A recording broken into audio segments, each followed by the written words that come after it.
In the last module, we have discussed the formation of hemiacetal and acetal formation of the aldehyde group with the addition of alcohol, and similarly the formation of hemiketol and ketol with the ketonic group and addition of alcohol. In this module, we will discuss the formation of ring structure of carbohydrates.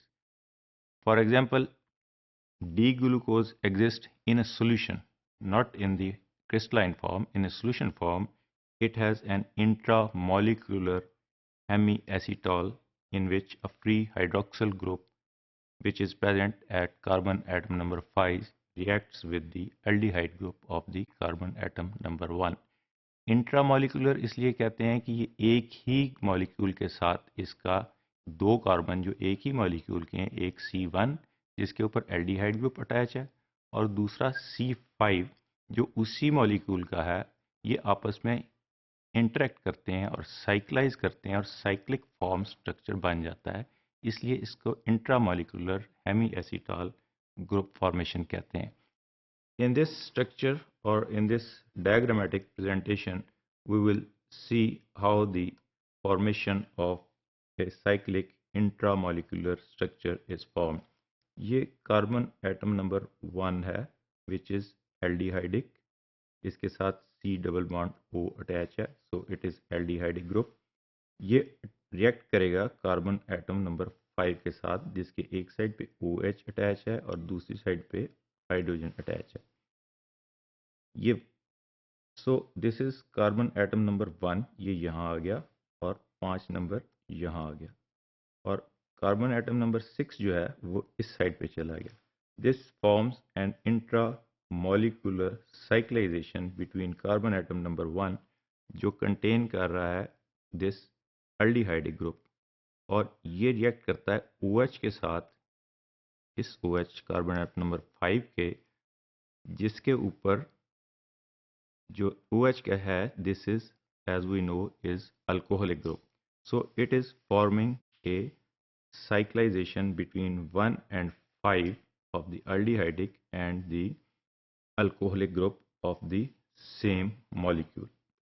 Therefore, rendering the later carbon which is C1 और the aldehydic carbon इसको asymmetric कर देता है. पहले हमने define किया था previous modules में कि ग्लूकोज में 4 एनोमेरिक कार्बन हैं, 4 कायरल सेंटर हैं जो कि 4 एसिमेट्रिक कार्बन हैं.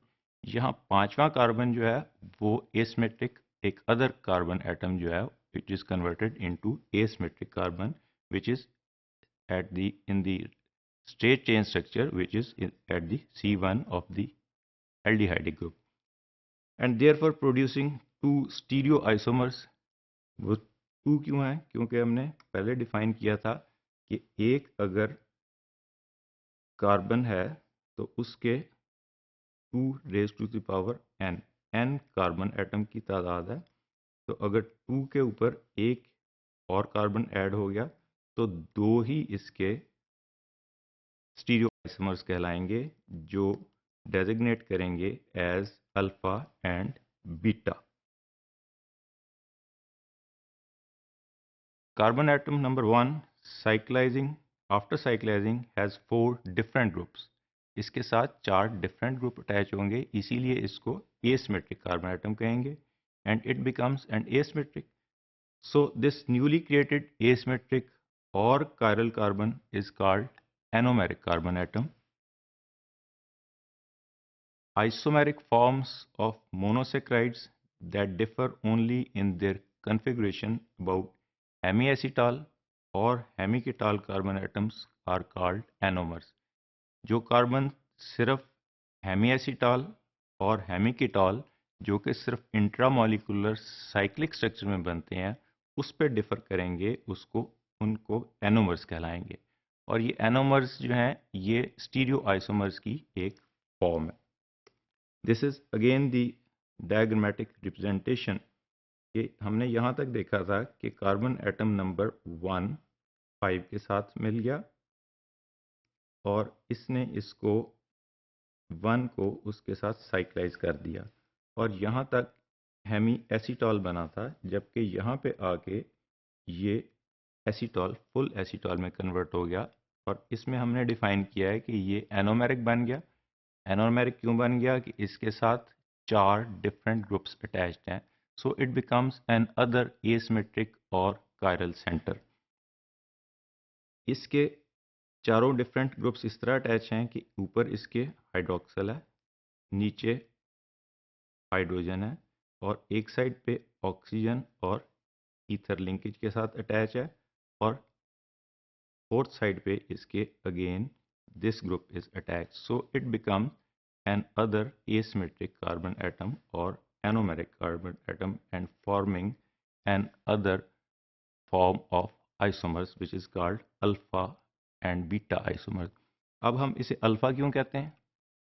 The designation alpha indicates that the hydroxyl group at C1 is trans to CH2. Trans का मतलब है कि ये 3 डायमेंशनल अगर देखें तो एक प्लेन में पड़े हुए हैं, इसके अंदर ऊपर जो है ना CH2O है, दिस वन CH2OH 6 पे, और इसके नीचे अगर आप देखें यहाँ CH2OH है तो नीचे आप देखें तो यहाँ OH यहाँ पड़ा हुआ है, तो this C1 is trans to CH2O.